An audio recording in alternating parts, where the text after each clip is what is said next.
earlier that we said the book of Genesis is in the Bible to teach us that man can have a relationship with God and experience his own fulfillment as a human being only through trust in God and obedience to God. That is what the book of Genesis is in the Bible to teach us. And it shows us primarily about God, that God is trustworthy.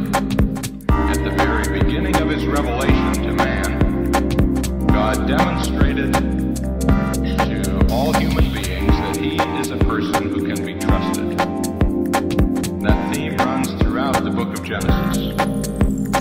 Now this morning we want to turn to chapter 1 of Genesis and hopefully get through that chapter and also the first 3 verses of chapter 2, because this is one section, the first of the major sections in the first half of the book, or first main part of the book. The account of creation is given to us in chapter 1 verse 1 through chapter 2 verse 3. Now as we notice how the book of Genesis is put together, we observe that there is a progression from the general to the specific.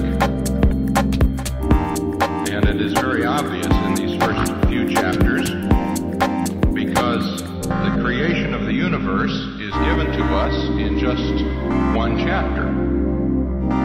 And then in the next chapter, we have more information about the creation of man, which is explained briefly in the first chapter of Genesis.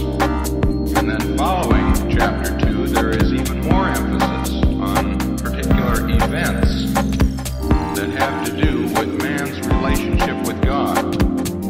And from this we conclude that the first chapter of the book of Genesis is given to us for background purposes, for background information to help us to understand the context in which God and man relate.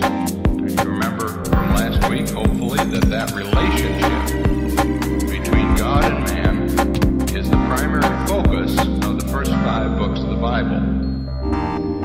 Obviously, there is much more that God could have told us about the creation of the universe that we would be thankful to have.